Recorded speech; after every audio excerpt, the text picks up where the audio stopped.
Linda, where do you germinate your seeds? Do you do them inside or outside or in a sunny area or a shady area? I mean, how often do you plant into the ground? How often do you do it in trays? I mean, you are sought after seedlings after all.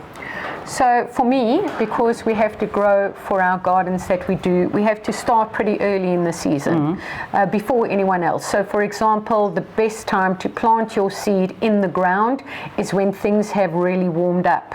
So that generally is mid-September, spring into summer. For winter, we always grow our seeds. Again, we start in trays from about February. So we can get, that used to be the case, but now, I mean, you can possibly grow your winter seeds now. Yeah. It would definitely be too late, normally. It would be too late to sow. To sow. So that's when you would go and actually buy seedlings rather than seeds. Exactly right. Okay.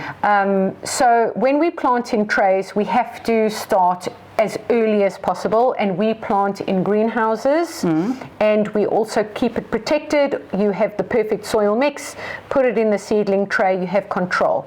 We need 100% germination and growth because we need to put that in our gardens. If you're going to grow straight into the ground, absolutely you can do that when the soil has warmed up enough, which, as I said, is generally mid-September. Yeah. Frost date needs to be over. What often happens is it warms up the beginning of September. Invariably, there's a cold snap. And everything gets frosted. Exactly. Yeah.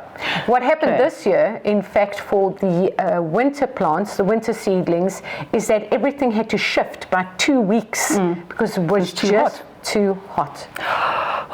One of those things. It's a difficult one. Yeah.